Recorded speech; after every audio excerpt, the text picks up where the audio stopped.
Utuu mana qabanii kan bosona ciisan Oromoon tuqameennan tasuma sin dhiisan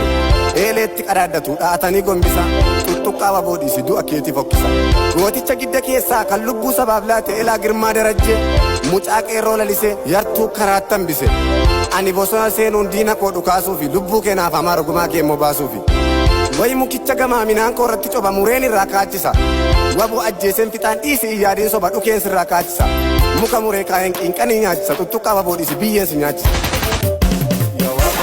mee finyoonuu qaba mee muka yaabbannaa naafi dalaabaa koo finfinnee dhaabbannaa mukti guddaan jiru qilxuudhaaf birbirsaa naafi dalaabaa koo finfinnee mirmirsaa luugama soofitee farda luugameera ofiin obbulchinaa amma noogameera maaf gamasii sirbuu harrammoo cidhanii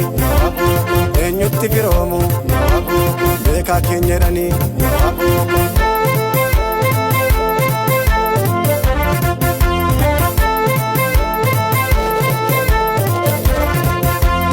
kanaafan dute keessummaa bulchuun garaana bute finfinnee laachuun garaana bute duuti ajaaluu garaana bute kan daadhii galaan garaana bute kan eebbo addunyaa garaana bute ana biisheefaa garaana bute kanaafan dute garaana bute